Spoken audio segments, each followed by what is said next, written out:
to this, I hope that's okay. But today I just want you to forget about work. Well, not today, all day. Just while we're here, and allow yourself this time to really reflect, think about things, and kind of just take on the methodology that we're going to run through. So, inductions, I'd love to start with a little, pop your names on here. I know there's only some through, but let's pop your names on there. Nice and big so people can read them. And then fold them so they stand up a certain way. Yeah? Be bold, Josh, be bold. Everyone.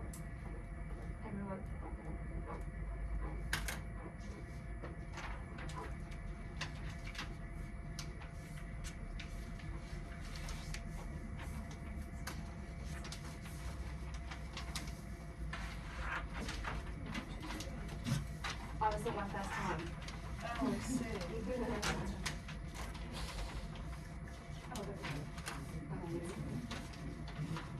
Perfect. Awesome, I love it. I just love to see how everyone just does different engineering. It's amazing. No, it's great. So I'd like you all to just go around, introduce yourselves, say what team you're from, how long you've been in the business, and give us some good news from this week. So whilst Josh is trying to work out how to get his focus up, Wangmo, you go first. I'm Wangmo, and I joined like a month ago now. Is it really a month ago already? Yeah, I can't believe it, but it's awesome. That's mad. Okay. And so this week has been really good because I'm leading 2 newsletters. So 2 of my stories are like Amazing. Yeah, so that's really good. That's great. And what team are you with? I'm with James and Rob, and it's the editorial team. Amazing. Perfect. Thank you. Welcome. Emily? Oh, Emily. Oh, sorry. I just gave the team one. I've been here. I'm here now since last September. I'm in the accounts team. What else is yours? Give us some good news. Oh, good news. It could be personal, it could be work, anything. There's got to be something. This week, it's only Wednesday. Is it? Yes, it is. Hump day. I don't know if I have any good news. Come on. Sorry. We're going to practice some gratitude right now. There's got to be something good. Have you eaten something really tasty this week? I had a really good spag bowl last night. There you go. And Dad cooked, yeah. Oh, and it was lovely. really I do miss spag bowl. Very good. Okay, cool. Awesome. I'm Josh. I am the intelligence editor in the ED editorial team. I've been about 4 or 5 months now. 4 months. And good thing, the academic webinar we're working on is almost done. Amazing. When does it go Going live? out tomorrow. Don't tomorrow. Well, good luck. Yeah. Amazing. Okay, perfect. So why are we here? Today's session is all about high-performing teams. So we're going to run through some common methodology that everyone uses at Function House. So it's all kind of, everyone is aware of its common language to bring you guys into it, so then you know kind of what to expect in your teams across the company, and everyone kind of working to this methodology. I'd like to set out some rules. So I can see one. No phones. And there is a reason for this. So having a phone around lowers your IQ by 30 points, which is the equivalent of drinking a bottle of wine, because of the distraction of like pings, notifications, etc. So we are a tech-free environment right now, which is brilliant. And the other rule I like to say is I really want it to be an open conversation today. So it's really, we're thinking about mindset, things like that. So I want you to share, but no interrupting. Because the research shows it's like you've been slapped in the face. It's the same chemical like neuro reaction in your brain to being slapped in the face if someone interrupts you. So just be mindful of everyone, but also please feel free to share. I don't just want to be talking at you for the session, okay? No one needs that. Anyone else want to add any rules? Feels like back at school, doesn't it, when I say rules? Any rules, but like any, yeah, no, good, we're good, yeah, excited? Yes. We'll find out what's going on today. Amazing, brilliant. Okay, so what does a high-performing environment mean to you guys? Work gets done on time. Yeah? So, what would that be?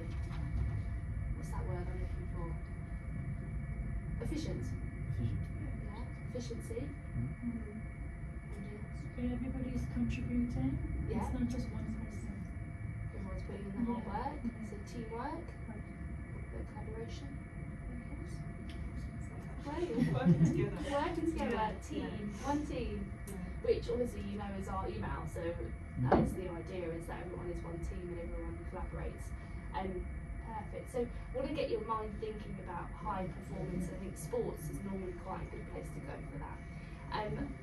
What do you think is the fastest speed recorded on a bicycle? Check out some numbers. My favourite is this. Fastest on the bicycle. On a push bike. Yeah. 50 miles an hour. Okay, what, 50, 30 30? It's probably really fast. Mine's right now. That's a fast one. 50, 30. Here we go, guys. 60. Okay, so it's actually 174 miles per hour. Jeez. Oh.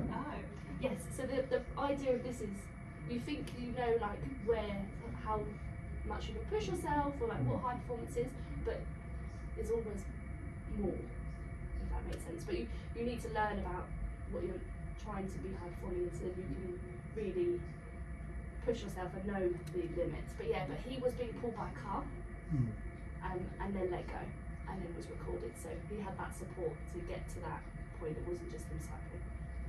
Yeah. You can see it on YouTube if you want to. But yeah, 174 miles per hour. So they really pushed things, looked at different ways of being able to get that bike up to that speed. And a very brave person, I think, was involved in that. That is one. Yes. Okay, cool. So let's go back to Faversham House and what high performing looks like for us. And I'd like to start with our values. Can anyone remember what our values are? Yeah, that's creative. Oh, I'm really sorry about my handwriting, guys. And I'm very dyslexic, and I'm very aware I've got two people from the editorial team here. So be kind and tell me if I'm spelling something really wrong, okay? Also why I have notes. Okay, so creative. We've got two more. Care, yeah. Cool. And what's the last one? Is it? Yes, smashed it. Ambitious. Which obviously works for high.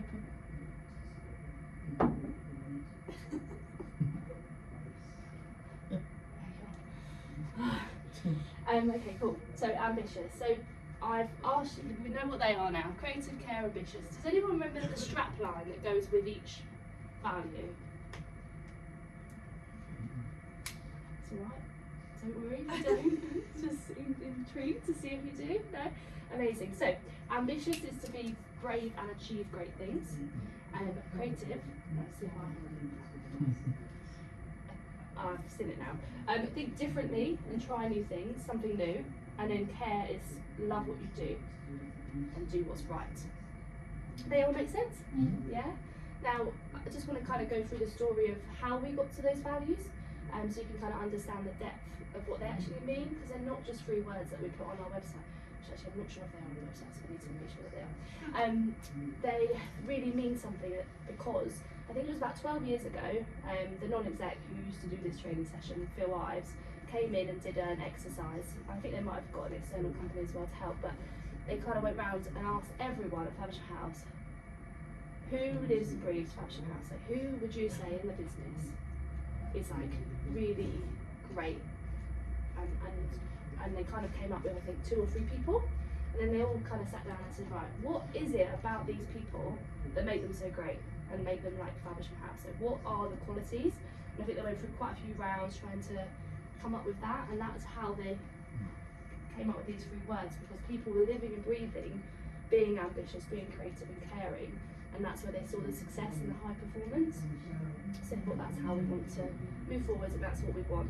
And I've definitely seen an alignment with recruitment. If people have those kind of personal goals or have those that comes out in your personality that you are creative, ambitious and you care, they all seem to do very well at Faversham House. So you would have all come across like that in the interview, so well done.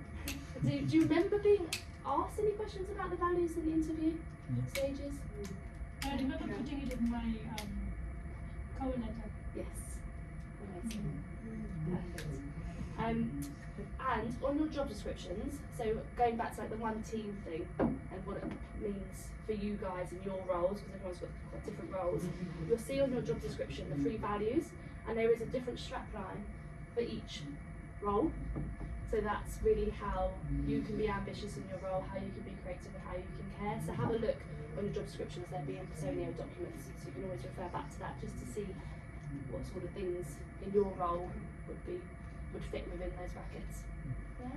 Yeah. What do you think of the values? Yeah? They resonate with you guys? Sorry, wrong timing. I was given a snack. I'm asking questions. No, you're fine. Okay, cool. But you don't just think, oh, and also your time here so far, do you think you're seeing people living those values? Yeah. Have you heard people talking about them? Yeah. Good, cool. And that one last test, well actually it's going to be lots of questions in this session, but does anyone know the mission statement? You would have seen it at the bottom of Amanda's email signature. It's there, it's on the tip of your tongue. Is it something like I love what we do? That's the care one. Oh, Yeah. no, sorry, no, it's not. Just in my lips. Anyone, any takers? So if I say spark, does that help at all? Have you seen anything? No? Okay, cool. So our mission statement is to spark ideas and make positive change happen. Which I think sums us up quite well. That changed slightly. I think the positive got added in recently. But it's quite a clear, succinct mission statement, and I think works across what we do. Okay. So we've talked about, as a company, our values and how we've got to those, and then how we think these are going to help us achieve like a high performing environment. So in your teams, I don't know, what do you think a high performing environment looks like?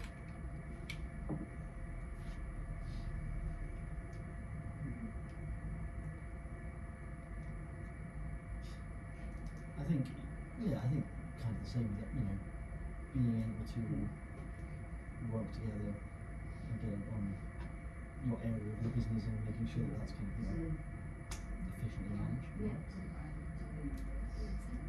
Anyone else? Yeah. But also work across other departments, not just within your department, work well with other departments as well. And what does working well mean? Like, what do you need from people to be able to work well together?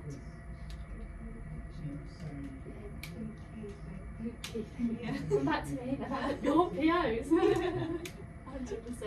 Communication, and I think that's something, especially in my time here in the last 3 years, I've seen real growth in like definitely cross-function communication. And you might disagree some days when she's chasing people, but they are getting better, I promise. But I asked a question because Google did some research on high-performing teams in their business. And they did a quite big research piece on what makes a high-performing team. So they looked at their top 100 performing teams. They must obviously have a lot of teams. And what are they doing to achieve, like, being high performing? Like, what is that magic that they're doing that makes them so good? And I have a word that I want you to try and work out. We have a game of Hangman. Okay? When was the last time you played Hangman? Yeah?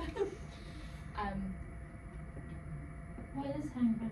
Oh, Hangman. So basically, I've got a word here. Obviously, it's got 5 letters. So we draw out like, oh gosh, how does this sound bad, doesn't it? Maybe I need to think of a different way.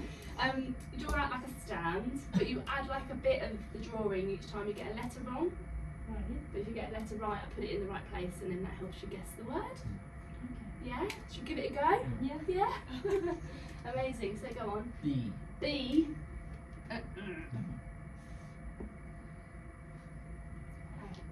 Pardon? I would like to say it's really, really anticlimactic word. And the reason I'm not just telling you, research shows that if you have to try and think about it, maybe struggle a little bit, you're more likely to remember it. So that's why we've made this space in the training. Okay, another letter. E. Oh, I haven't been drawing my bits. I'll do a little bit for some structure.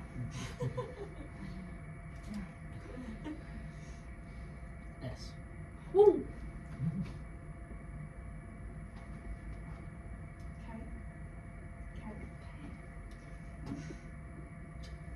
Oh.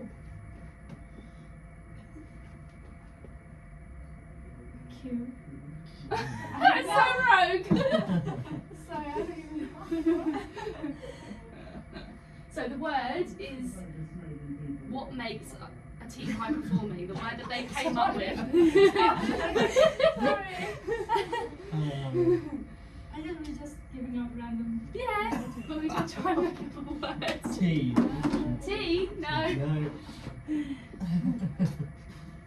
The last group got it, but they're the only team, only group that have ever got it, to be fair. D. No.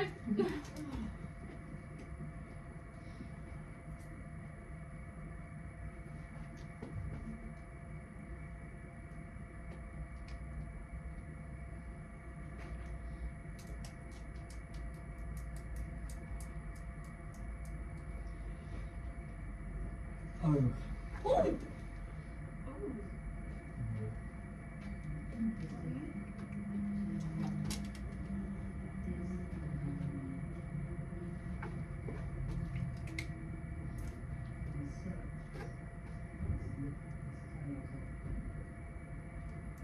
L.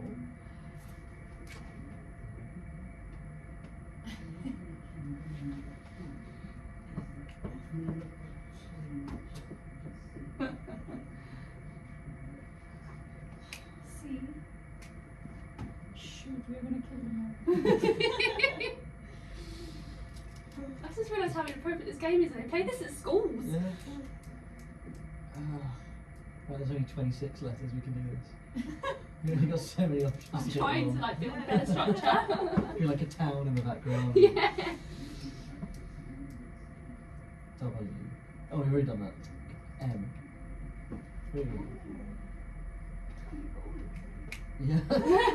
Random guessing.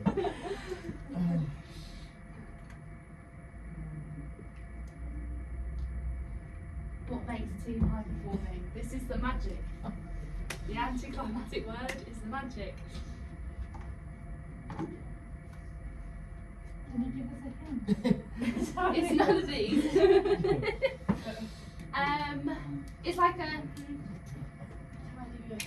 Like later.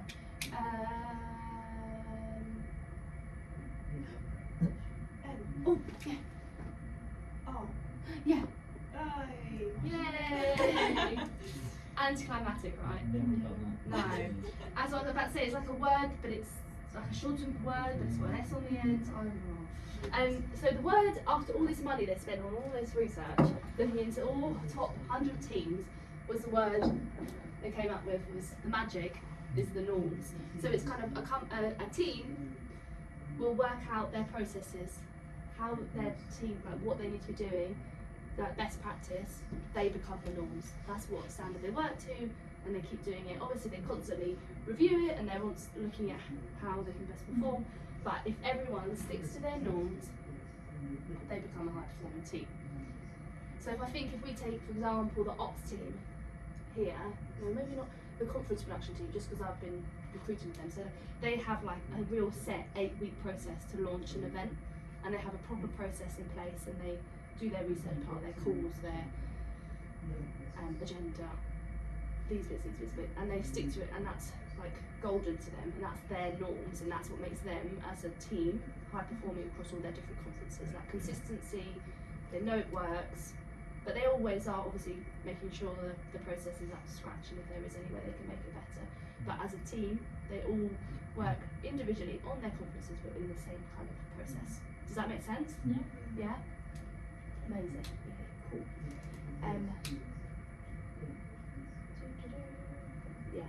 Yeah, so clear behaviours and attitudes within their team for success. Yeah? Amazing. So we're going to go into our first bit of methodology. And how long we've been, what time is it? Just see. If you're not enjoying yourself, you can stay. Okay, amazing. So I'm going to talk to you about the old and new paradigm. So this is a piece of methodology that was used in World War II for people that have PTSD and how to get them back into normal life and living with their family after war.